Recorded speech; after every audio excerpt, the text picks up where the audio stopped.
সমাজকে বিভ্রান্ত করা। যে কোর্ট আমি বাতিল করে দিয়েছিলাম, কোর্টে একটা রায় হয়, সেই রায় হওয়ার পরপরই সরকারের পক্ষ থেকে আবার উচ্চ আদালতে রিট করে সেই কোর্টে স্থগিত করে দেয়।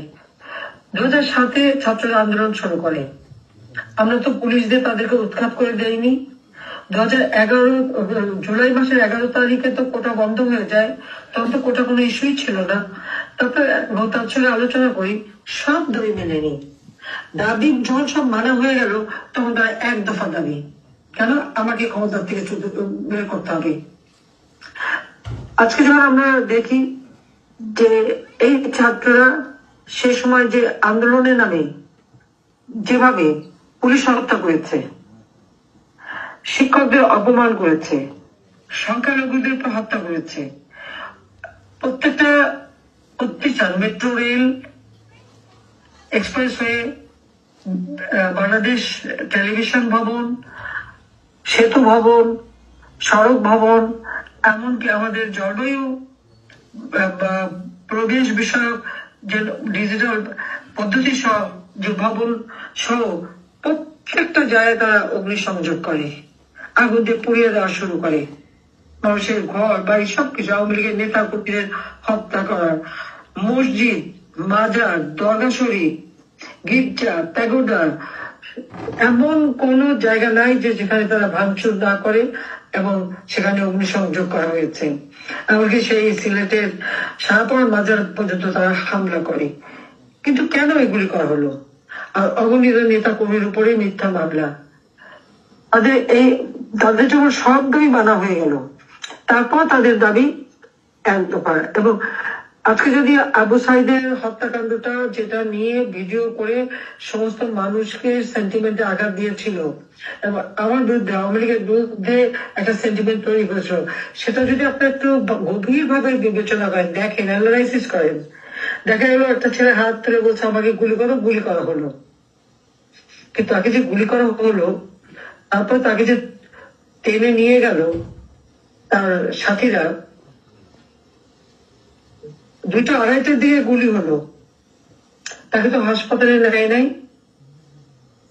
একটা গুলি খাওয়া মানুষকে তো সাথে সাথে হাসপাতালে নেবে, তার চিকিৎসা দেবে, গুলিটা বের করে তাকে বাঁচাবার চেষ্টা করবে। সেটা কি তারা করেছিল? করেনি। হাসপাতালে নিল রাত 8টার দিকে। আমার প্রশ্ন, সে যদি পুলিশ গুলি করেছিল রাবার বুলেটে সে তার আঘাত লেগেছে, এটা ঠিক। তার রাবার বুলেট কিন্তু মানুষ মারে না, মানুষ আঘাত পায়, এটা সত্য। এবং তাকে যে গুলি করার কথা বলা হচ্ছে ভিডিও, ওই ভিডিওটা গভীর ভাবে দেখেন তো। একটা গুলি খাওয়া যদি কোনো কেউ পড়ে যায় মাটিতে, সেই জায়গাটা তো রক্তাক্ত থাকবে, সেখানে কিন্তু কোনো রক্তের চিহ্ন নেই। আরেকটা ভিডিওতে আমরা দেখেছি যে ছেলেটা যখন ওই আন্দোলনকারীরা যখন পুলিশকে ঢিল ছুটছে এবং এই লাঠি দিয়ে পিটাচ্ছে, পুলিশ পিছনে উঠে যাচ্ছে এবং এই আবু সাইদ আগে সামনে এগিয়ে গেছে, তখন একটা ঢিল এসে তার মাথায় পড়ে, মাথার পিছনে পড়ে, সাথে সাথে সে হাত দেয় এবং সেখানে রক্ত ধারা তার ঘাড়ে, পুলিশ সামনে, ঢিল পড়লো পিছনে মাথার উপর। এরপরে ওই ভিডিওটা দেখালো সে সময়, সেটা হলো সে দাঁড়িয়ে আছে, হাত তুলে, পুলিশ গুলি করলো, সে পড়ে গেল। তাহলে আমার ওই প্রশ্নটার উত্তর কি কেউ দেবে? তার কেন হাসপাতালে নেওয়া হয়নি, কেন চিকিৎসা করা হয়নি? পোস্টমর্টমের রিপোর্ট যখন আসলো, তখন ডাক্তারকে ধরে আবার তার মুখে স্বীকার করা হলো, বারবার সেই পোস্টমর্টম চেঞ্জ করা হলো এবং স্বীকার করা হলো যে না, বুলেট বিদ্ধ। পুলিশ কিন্তু তখন কোনো মেটাল বুলেট ব্যবহার করেনি, তাদের আমি নিশ্চিত করেছি তাদেরকে কোনো বুলেট ব্যবহার, পুলিশও ব্যবহার করেনি, ভিডিওরও ব্যবহার করেনি। আমি বলেছিলাম যে ঠিক আছে, স্যার আন্দোলন করতে দাও, ওরা তো রোদে পড়ে বৃষ্টিতে বেজে এখানে আসেনি, আমরা তো রোদে পড়ে বৃষ্টিতে বেজে দিনের পর দিন মিছিল করে, মিটিং করে, তারপরে আমরা আন্দোলন করে দেশ স্বাধীন করেছি, গণতন্ত্র ফিরিয়ে এনেছি। আমার তো কখনোই নিয়োগ ছিল না যে তাদেরকে হত্যা করা বা, কিন্তু কি দেখলাম, বরং হত্যার শিকার হলো পুলিশ, হত্যার শিকার হলো আওয়ামী লীগের নেতা কর্মী, হত্যা এবং অপমানের শিকার হলো